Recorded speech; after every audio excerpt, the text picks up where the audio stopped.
আর খাটটা তো সেই। ভাই আমার একটা খাট লাগবে। এই খাটটা আমার পছন্দ হয়েছে, সামনে আমার বিয়া, আমার এই খাটটা লাগবে। আচ্ছা ওই যে সামনে মাজন বয়া রয়েছে, মাজনের লাগে কথা বল।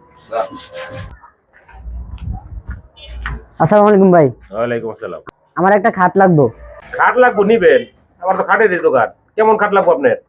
ভাই নকশা আমার যেমন মন চায় মন হোক, খাট আমার 100 শক্ত হইতে হবে। কি কর?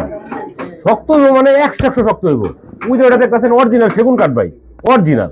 ভাই সামনে আমার বিয়া, বাসর ঘরে যদি খাট ভাঙ্গা পড়ে কেলেঙ্কার হয়ে যাবে। দূর মিয়া, আপনার বইয়ের লোক আপনি একলা হইয়া এই খাট ভাঙতে পারবেন? আপনার বইয়ের লোক যদি পাড়া মহল্লা সবাই হয় তাও তো এই খাট ভাঙতে পারবেন না আপনি।